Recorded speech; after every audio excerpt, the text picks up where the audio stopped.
Opa! Chegando aí já, gente. Estão me ouvindo?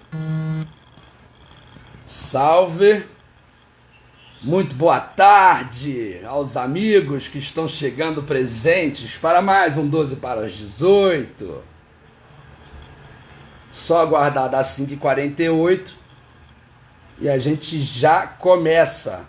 Ficar de olho aí, ver se o Anderson entra. Fica de olho aí também, viu, Pedrão?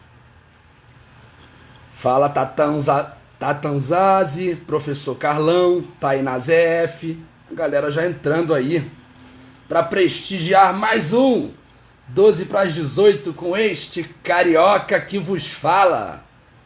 Itapetinga é 12, é isso aí, Silva, beleza. Troldina, o Tinoco, entrando aí a Tete Matos, maior galera boa aí, já estamos aqui. São 18h40, são 17h48. Fala, rapaziada! Aqui é Thiago Manga para mais um 12 para as 18. Um oferecimento do PDT de São Paulo, Zona Oeste. Agora aqui no Instagram do PDT da capital paulistana, a nossa selva de pedra tão querida e tão amada.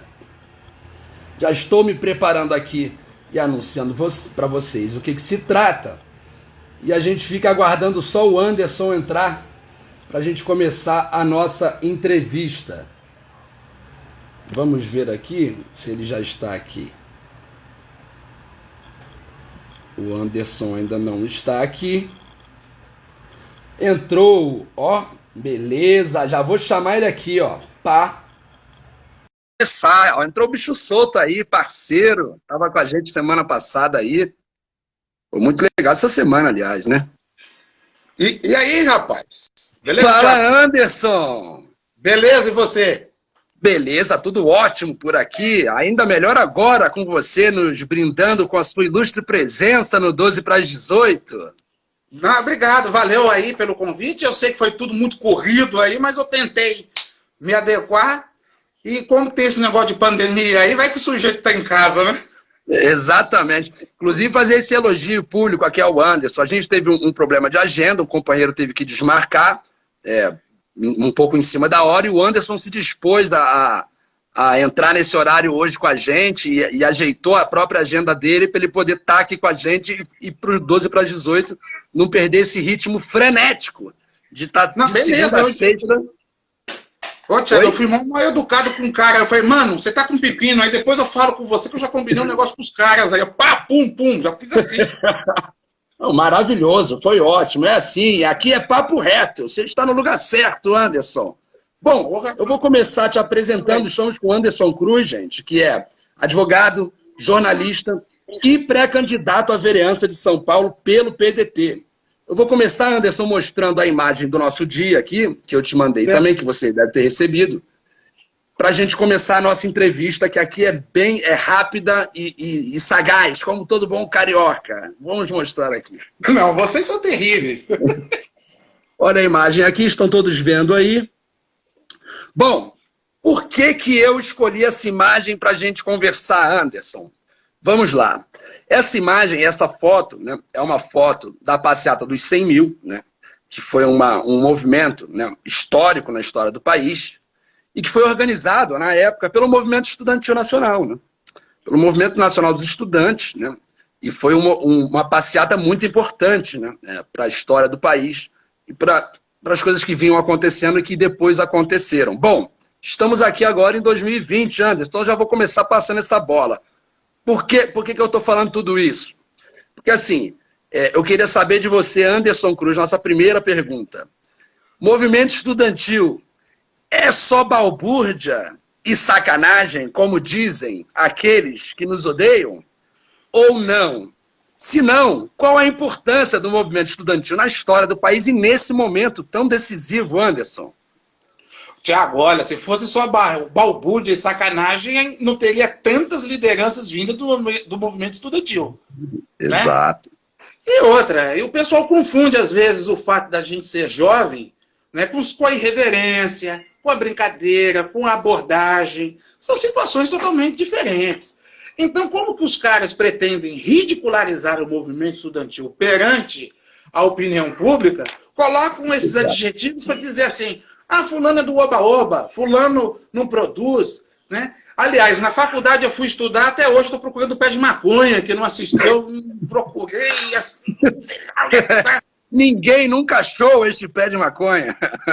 Olha que eu fui até aluno do mestrado numa universidade federal, né? A grama era baixinha, eu não sabia que existia maconhas anãs. Então vamos chamar assim. É porque na cabeça dessa galera, tudo, literalmente tudo, a gente tem visto, é possível. Anderson. Sim, os caras estão viajando. Agora, respondendo sua pergunta objetivamente, o movimento estudantil é uma grande escola de liderança. Vou lembrar de um grande amigo na época, o Marcos, né? Ele dizia assim, que o movimento secundarista é o estágio, né? O movimento universitário é o exercício daquilo que se aprendeu e o sindicalismo é a essência do trabalho. Ele falava desse jeito, né? Olha. E participei do movimento secundarista e do universitário. Esse negócio de falar que a galera não está engajada, isso é besteira. Tá? Ela sempre esteve engajada. O grande ponto é que nós temos que buscar os pontos de convergência para unir essa galera. Sabe? Exato.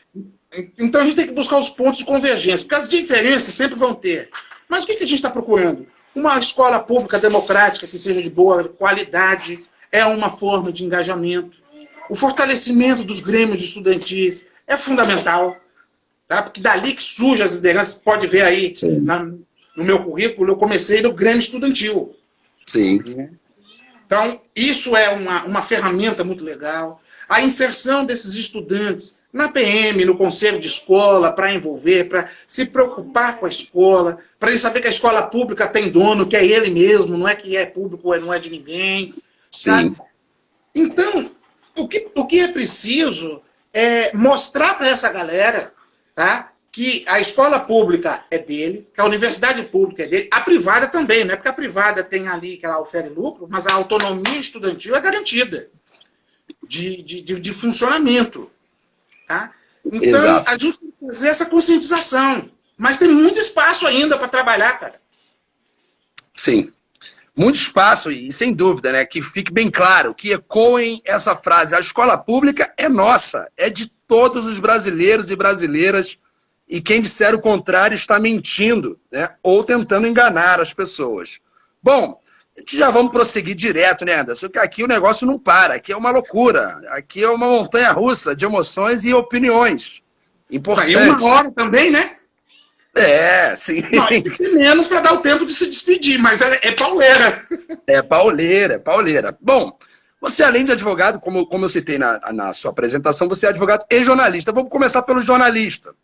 Eu também estudei jornalismo, né? Me identifico com a área e tudo. E estou aqui, né, fazendo esse papel de apresentador. Estou aprendendo muito com Franco Chiariello, que é o nosso gênio por trás da ideia do 12 para 18. Bom, como jornalista, o Anderson Cruz, como que você vê a questão, né, que a gente está vivendo atualmente de forma muito grave, né, de uma criminalização e de uma perseguição, né, que acaba sendo não só aos veículos de imprensa, mas aos profissionais, né, que muitas vezes estão tentando trabalhar, levar seu pão para casa e são agredidas por pessoas que estão perdendo a razoabilidade né, influenciadas por isso tudo que está aí, parafraseando, né, o nosso grande presidente da República. Opine, Anderson Cruz, o que você acha disso tudo? A primeira prova disso daí, Tiago, que qualquer regime democrático, a imprensa tem que ter liberdade de funcionamento. Ponto. Tá? O que acontece? O jornalista falou besteira. Aquele que se sentiu ofendido, ele tem mecanismo legal para buscar isso. Tá? Então não adianta ficar criminalizando a atividade jornalística do mesmo jeito que nós somos agentes políticos. A merda que está acontecendo nesse país, porque também tentaram criminalizar a atividade política. Porque parece que se você for de um partido político, você é bandido. Se você for político, é mais bandido ainda. Tá certo? E a atividade de jornalismo, quando ele confronta o poder de plantão, ele é tida como uma atividade também criminalizada, vamos chamar assim, né? E, lamentavelmente, o Brasil é um dos países do mundo que menos se tem liberdade de imprensa ainda, apesar de termos um regime democrático. Né? É um dos lugares do mundo que ainda mais morrem jornalistas em atividade. Tá? Então, ainda é visto aquela cabeça, aquela mentalidade autoritária, não é só de político, não, de grupos econômicos muito bem organizadas, essas corporações. Né? Vamos falar, então, rapidamente, o que tem de jornalista morto, né, na Amazônia, no Nordeste, que às vezes não é noticiado nos grandes veículos de comunicação. Sem dúvida. Porque eles chocam o poder local. Tá? Então, até, sabe, já que está todo mundo falando dessas situações aí de aumentar a pena, eu acredito, né, eu sei que a eleição é municipal, não tem nada a ver com o assunto, mas poderia se pensar até em agravamento de pena no exercício da atividade jornalística, o sujeito que for agredido, que for assassinado, sabe? Porque ele não está prestando um serviço somente para o veículo de comunicação, ele está prestando para toda a sociedade. Para a sociedade, exatamente. Bom, perfeito sua resposta, Anderson. Acho ela importante, né? É importante marcar essa posição. E aproveito que eu vou trazer a sua questão jurídica já fazendo um gancho ligado a isso tudo que a gente está falando, né? Porque a gente viu nos últimos anos, né? A explosão né, aí entra um pouco da minha opinião, que não estou aqui para dar, mas como a Lava Jato atuou juridicamente, né? E como isso, de alguma forma, ajudou a criar essa realidade que a gente está hoje vivendo, né? E curioso é que a Lava Jato tinha um grande apoio massivo das maiores redes de televisão do país, né? Essas mesmas redes de televisão que agora têm sido perseguidas, né? Por pessoas que, inclusive, cresceram e nasceram nesse pensamento através do lajavatismo, né? Que, se não é um grupo político, pelo menos tem projeto político, talvez, né? Quem vai me dizer é você, Anderson Cruz. Qual é a sua opinião sobre a Lava Jato nesse processo todo que aconteceu no Brasil, e especificamente sobre o ex-juiz e agora ex-ministro, e tomara que não seja presidente, Sérgio Moro? Para ele não ser presidente vai depender da gente, né? Porque pelo menos ainda nós temos o poder do voto, então cabe a gente fazer a nossa parte. Tá? A Lava Jato surgiu inicialmente, isso aqui é uma avaliação muito pessoal, tá? Para desmascarar a estrutura petista, tá? Para tentar de alguma forma um perfil ideológico, porque como o PSDB havia perdido 4 eleições consecutivas, né? Não significa que o PSDB tenha patrocinado isso, mas um grupo não aceitando a reeleição do PT na presidência da República começou a articular isso. E o partido mais forte, quem era organizado para então assumir o poder, tecnicamente, seria o PSDB, que tirou muito proveito disso. Só que se deram mal, porque a Lava Jato começou a pegar umas figuras de proa deles aí, que a gente tem Serra, Aécio... Inclusive esse mês aí, né? Esse mês aí teve novidade. Né? E uma coisa importante, o Aécio até pediu a cassação de chapa no tribunal para falar que estava recebendo a chapa Dilma Temer o dinheiro de Petrobras e de estatais, e quem se deu mal depois foi ele. Quer dizer, ele atirou de um lado e a bala voltou contra ele próprio. Mas a Lava Jato ela foi constituída como um projeto de poder mesmo. Você pode ver que os promotores de justiça, os procuradores, eles agem assim. Vocês querem acabar com a Lava Jato, cria uma extrema-direita histérica aqui, como se fôssemos nós, você, eu, Thiago, como muitas pessoas, como muitos brasileiros, como se fôssemos coniventes com corrupção. Né? Então quer dizer o seguinte, criaram o seguinte balizamento. Quem for a favor da Lava Jato é um cidadão de bem, quem for contra é bandido, é corrupto. E não é dessa forma. Tá certo? Então criaram aí uma manipulação através da narrativa. Então esse é um ponto. Segundo, a maioria dos processos... Eu tive o prazer de ler a sentença que condenou Lula. Né? Foram 300 e tantas páginas aí, tá? na ocasião. Não tem prova de fato. Tá? E não pense você que eu morro de amores pelo Lula. Porque as pessoas confundem algumas situações de defender o Estado de Direito, ou seja, seguir a regra, com pessoas. Tá? Porque o que fizeram com o Lula pode ser com você, comigo, porque nós somos políticos, nós estamos indo contra uma força, eu crio ali uma situação e condeno. Então esse é um problema. Tá? Então, até para quem está nos acompanhando, o Lula foi condenado sem provas. Ponto. O processo da Lava Jato deveria ser anulado, deveria começar novamente. E aí nós não estamos entrando no mérito se o Lula é inocente ou não é inocente. Que Exato. se apure, se investigue e se ache as causas. Essa é uma situação, tá certo? O TRF4, tá? Acho que é o 4 lá. Sim. Também não leu. Eles fizeram copia e cola. Como infelizmente... Julgaram em tempo recorde. Ninguém nunca viu isso, né? Foi um tempo recorde que eles avaliaram o recurso e negaram os recursos. Tiago, aí infelizmente existe uma cultura, e aqui é uma crítica, eu acredito que deve ter colegas advogados assistindo. Infelizmente, os julgamentos de segunda instância acontecem daquela forma. Tá? O relator já vai com voto, ele já vai com uma convicção, ele lê o voto, tá? Já provavelmente ali ele está ouvindo, as alegações, às vezes, dos advogados não surtem efeitos, e ali ele já dá a sentença e já diz que é negado o recurso, tá certo? Então, o que acontece? Até para nós repensarmos o modelo de julgamento em segunda instância, ele tem que ser revisto. Tá? O caso do Lula é emblemático. Para resumir, dia 11 de março eu fui fazer um julgamento de segunda instância e não era um caso criminal, era um caso de dinheiro. A pessoa tinha sofrido... Era na esfera civil? Isso. Né? A administração pública... Contra a administração pública. O desembargador pegou assim, o papel e falou, olha, eu não vou entrar no mérito aqui, porque eu não faço revisão de juízes na primeira instância. Eu só quero saber se foi alguma aberração técnica. Eu saí da sala porque eu poderia ter cometido alguma coisa e fatalmente eu seria preso. E eu não tinha nenhum colega ali para me ajudar. Sim. Sim. Então, veja a vergonha. Tá certo? Sim. Então, nós precisamos disso. Então, esse caso do Lula é emblemático. Então, o que nós temos que lembrar? O Lava Jato criou um Estado policialesco no Brasil, condenando pessoas sem provas, seja elas quem for, tá?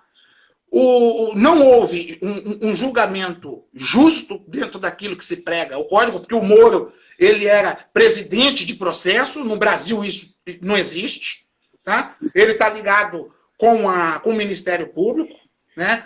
E isso foi mostrado pelo Vaza Jato, como que havia ali essa situação. Sim. O STF tem que negar. Aí, para fechar esse assunto, sabe o que vão dizer? Né? A extrema-direita histérica, fecha o STF, porque eles querem botar o Lula na rua. Não, cara, não é esse o ponto. Exato. É a garantia de direito. E esses caras são contra as garantias de direitos, principalmente direitos fundamentais, Thiago. Sim. E a rede de comunicação tem um papel fundamental, né? De novo, a gente volta no jornalismo porque o papel de informar com clareza e com seriedade é um papel que nem sempre é cumprido. E é importante que se cumpra, porque senão cria distorções na cabeça das pessoas. E como você mesmo disse, Anderson, sem o devido processo legal, e não é uma questão de defender Lula, A, B ou C, o Ciro falou sobre isso. O Ciro falou muito sobre isso, né? A posição dele é clara em relação a isso. O problema é que se a gente não garante o devido processo legal, somos todos nós vítimas e alvos. Ninguém está a salvo, né? Então o direito do coleguinha é o seu próprio direito, certo? Bom, vamos ter que seguir o barco aqui, porque a gente sabe que você já deu mais uma resposta maravilhosa. E agora a gente vai entrar, Anderson. Eu sei que você tem 39 anos, então você vai entender o que eu estou falando. Eu tenho 35, a gente é mais ou menos aí da mesma época, né, do Brasil. Aquela década de 90 que saiu de um universo paralelo, vamos dizer assim. Foi uma época maravilhosa e também muito difícil. Vamos agora fazer uma homenagem que eu sempre faço à Marília Gabriela, grande entrevistadora. Então vamos fazer um bate-bola, um jogo rápido. Eu vou te fazer perguntas rápidas e você também me dê respostas rápidas. E a gente segue e toca o barco. Beleza? Eu fiquei assustado. Porque a Marília Gabriela, no debate de 89, ela disse que tinha que evacuar a plateia. Eu comecei a ficar em pânico agora. Eu me lembro muito bem disso. Bom, o nosso bate-bola, o nosso jogo rápido. Anderson Cruz, um filme. Lista de Schindler. Oh, excelente filme, gosto muito. Anderson Cruz, um livro. Um livro? Eu não vou fazer igual a Dilma, que ela ficou esquecendo o nome do livro, não, mas tem tantas coisas. Capitães de Areia, do Jorge Amado. Oh, temos aqui um amante da literatura nacional, Anderson Cruz. Uma personalidade que você tomaria uma cerveja com um adendo. Não vale o Ciro por questões óbvias, não vale Bolsonaro por questões humanas. Barack Obama. Ó, grande Barack. Beleza. Seguindo o nosso bate-bola, nosso jogo rápido, um sonho. Um sonho? Quem sabe me tornar presidente da República? Sonhar não custa nada. É isso. O céu é o limite, Anderson Cruz, principalmente para os que sonham e não desistem de sonhar. Para fechar o nosso bate-bola, o nosso jogo rápido, defina Jair Bolsonaro em uma palavra. Atraso. Atraso. Boa resposta. Vamos voltar aqui para as nossas perguntas e respostas mais alongadas, onde a gente pode escutar um pouco mais o seu exercício do seu raciocínio, certo? Bom, vamos lá. Também a gente tem um quadro sempre aqui, Anderson, que chama-se Deu na Mídia. Então eu vou te dar uma notícia que hoje deu na mídia e você comenta essa notícia, tá?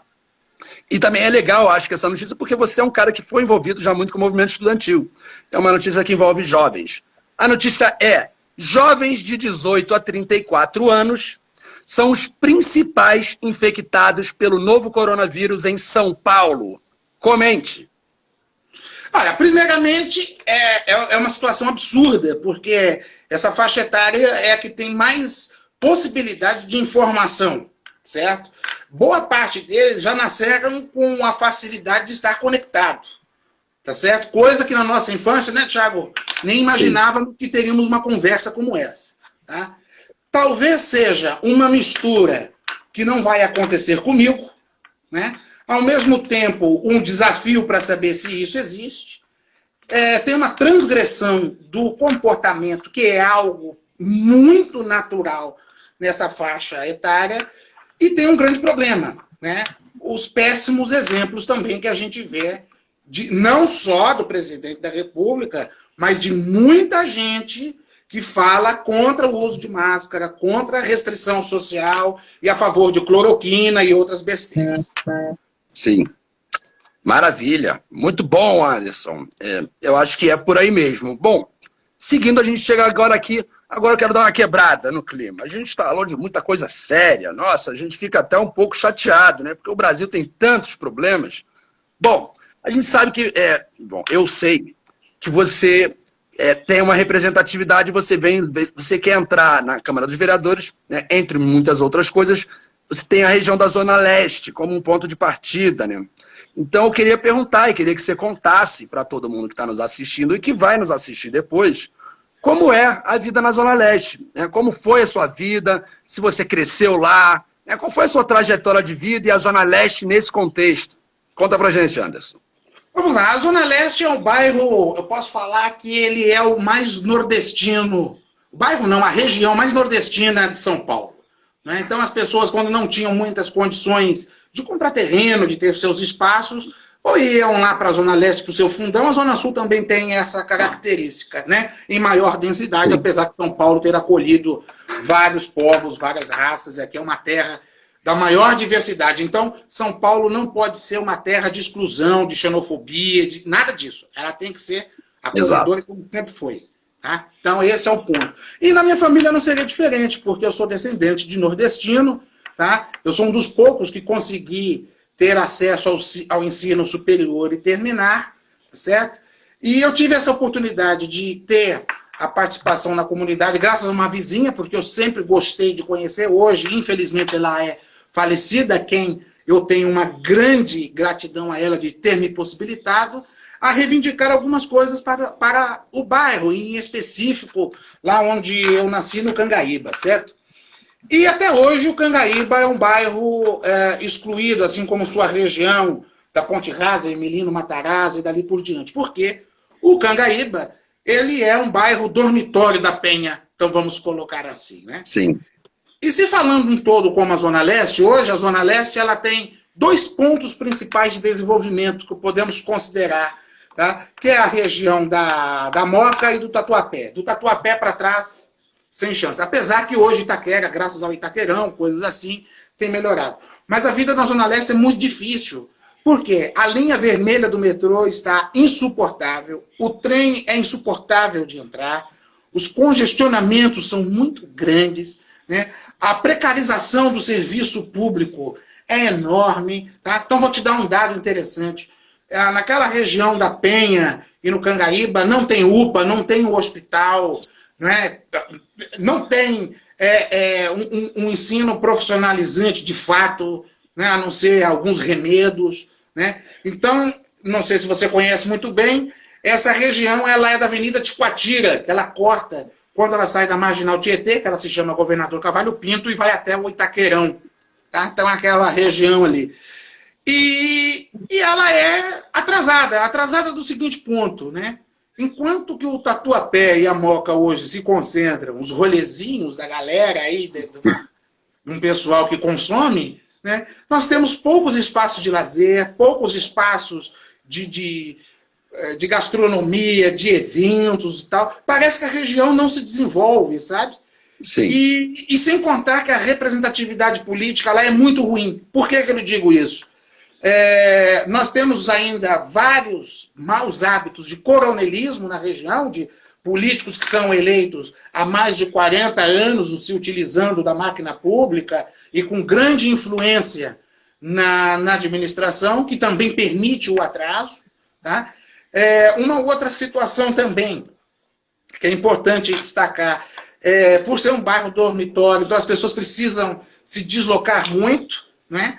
Então, esse também é um fator. Então, e a Zona Leste é o seguinte, eu hoje não estou morando lá, mas o meu coração é todo lá, porque é lá onde eu estudei, lá onde que eu cresci, vivi 35 anos da minha vida, e eu tenho os meus amigos, a minha mãe, minha família, tenho um filho que mora lá em Itaquera, e daí por diante. E hoje eu estou aqui perto da Serra da Cantareira, que é uma outra perspectiva, Thiago. Sim. Você viu que eu estou tentando falar rápido para dar tempo, e eu acho que eu não estou falando besteira, hein? Não, você está arrebentando. Você está nos deixando assim muito felizes e estamos aprendendo muito, claro, com tudo que você está nos contando. Bom, agora eu vou continuar. Agora, nessa quebra, a gente já está se encaminhando, né, para a parte final da nossa entrevista, que aqui é rapidinha, jogo rápido, mas que dá para falar bastante coisa. Olha quanta coisa que a gente conversou. Anderson Cruz. A gente tem a volta do Campeonato Brasileiro, né? A gente está em meio a essa volta. E qual o time de futebol do seu coração, Anderson Cruz? E aí eu complemento com uma pergunta. Começou ontem com o pé esquerdo. Estava ganhando de 2-0 e a casa caiu. Você é corintiano, então. Sem dúvida, você já foi no ponto. Eu preciso nem ir muito além. Exato. Eu imaginei, eu suspeitei, né? Eu diria o Chaves, suspeitei desde o princípio. Eu estou de frente de luto desde ontem e sábado. Tá difícil. Eu sou vascaíno, então eu não posso falar muito, porque o sofrimento aqui tem se estendido por anos a fio, né? Mas a gente não desiste. O clube que a gente gosta e que a gente ama, a gente leva para sempre do lado esquerdo do peito. Beleza, mas a pergunta que eu te faço como corintiano é o seguinte. Quero saber se uma máxima se é verdade. Anderson Cruz, caiu em Itaquera, já era? Geralmente sim, a não ser que tenha algum urucubaca lá na época que tem alguma dificuldade. Jogos decisivos da Libertadores aí não tem sido muito legais lá. Não tem, quem tem caído é o Corinthians, né? Que o Corinthians sempre foi muito forte ali desde o estádio novo, né? Mas de uns tempos para cá o time não anda muito bem. Não anda muito bem. Jogos da Libertadores ali, na maioria das vezes, no novo estádio, é onde ele foi mais eliminado. É melhor voltar a jogar no Pacaembu. O Pacaembu. Eu já moro na Zona Oeste, então eu fico pertinho aqui do Pacaembu. Gosto muito, de vez em quando eu vou lá dar uma olhada. Já fui até lá visitar o estádio, tudo, tem o Museu do Futebol, muito legal o Pacaembu. Bom, até o Vinícius Gilberto me corrigiu aqui, gente. Eu falei, suspeitei desde o princípio. Essa é uma frase do Chapolin, não é do Chaves, tá? Desculpem pela equivocada referência, mas eles são ali primos de humor mexicano e histórico. Bom, Anderson, a gente chega agora, né, na nossa última pergunta. Eu já aproveito para te agradecer, cara, pelo tempo, pela disponibilidade, por ter aceitado tão em cima da hora o nosso convite. Você foi muito importante para a gente fica muito grato aqui como equipe do 12 para as 18. Anderson Cruz, por que a política? A política é a forma civilizada de atuarmos em sociedade e mudar o rumo das pessoas. Quando surge a ligação do direito, por exemplo, o direito é a ligação da política, ou seja, é colocar no papel como que a sociedade se organiza politicamente, sabe? Então a política ela tem que buscar as relações harmoniosas, Thiago. Então o que acontece?